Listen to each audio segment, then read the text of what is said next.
Intinya bahwa kita mengkaji nasabah Alawi bukan karena kebencian, tetapi ingin menasehati dari Balawi oknum-oknumnya yang mencederai kebangsaan.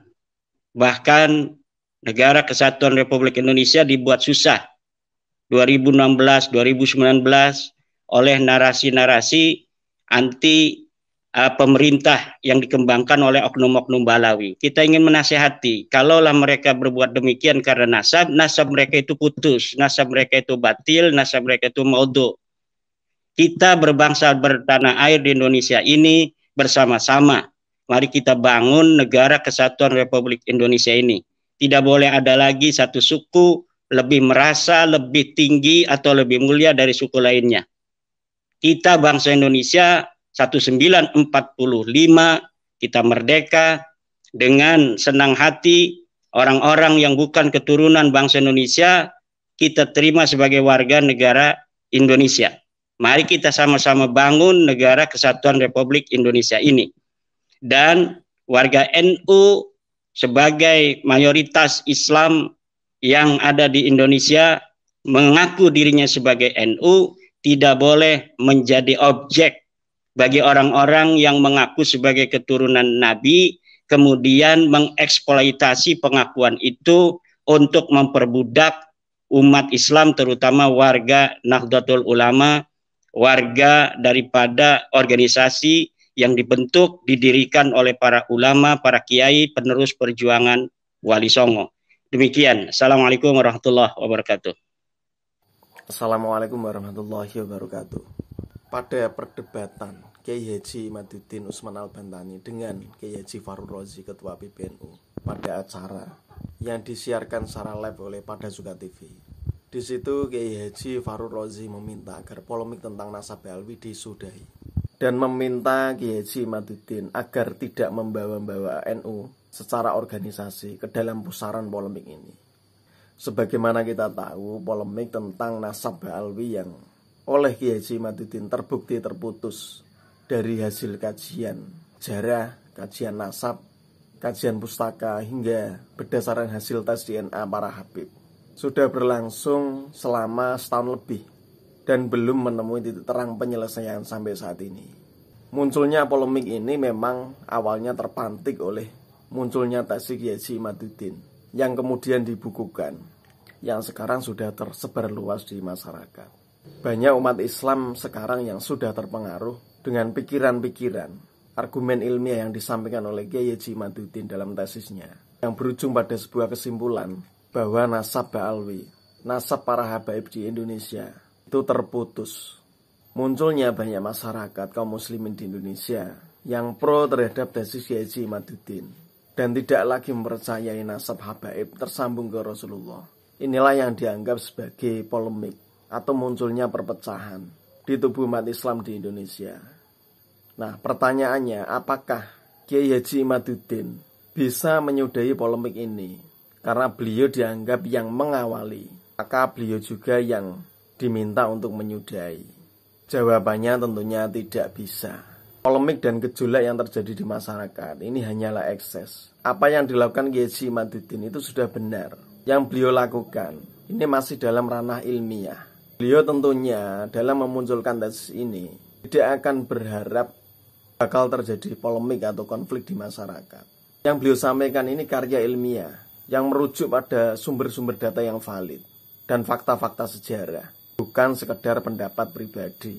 Kecuali yang disampaikan beliau, wacana yang beliau lontarkan ke publik itu hanyalah statement atau pendapat pribadi yang tidak memiliki landasan ilmiah.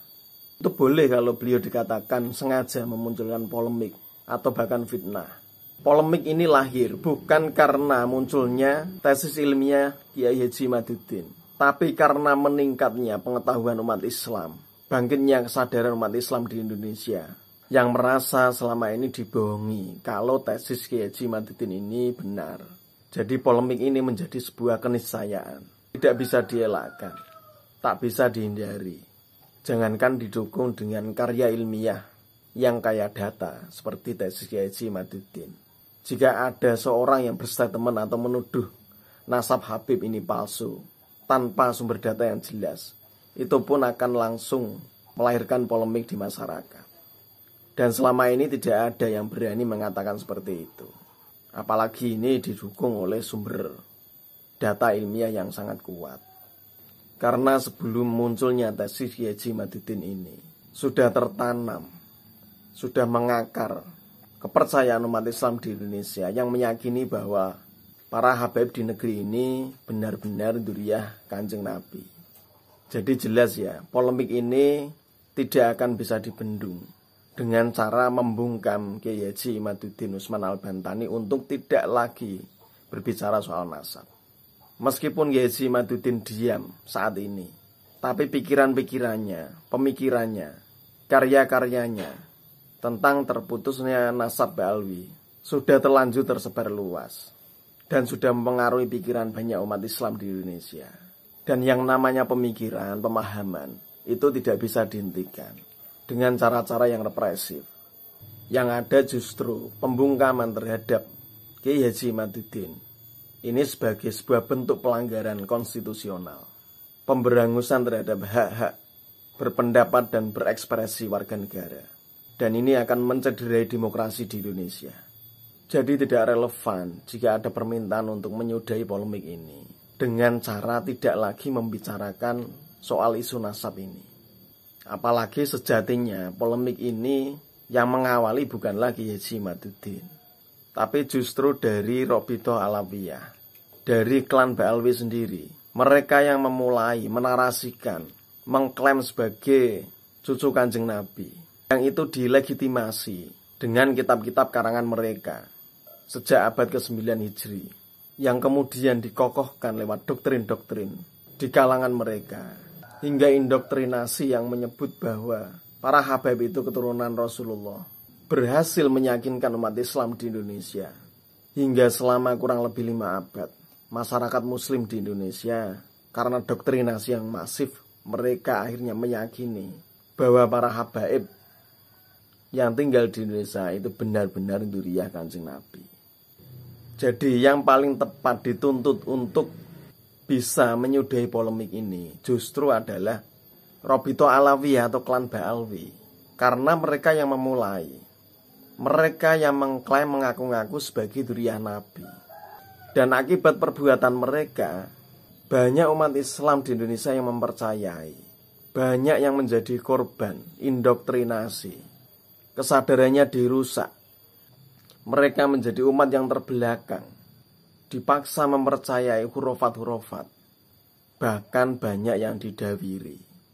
Belum lagi kasus pembelokan sejarah, pemalsuan makam, hingga ekses-ekses lain di bidang politik, sosial, dan spiritual. Yang ini sangat merugikan umat Islam di Indonesia.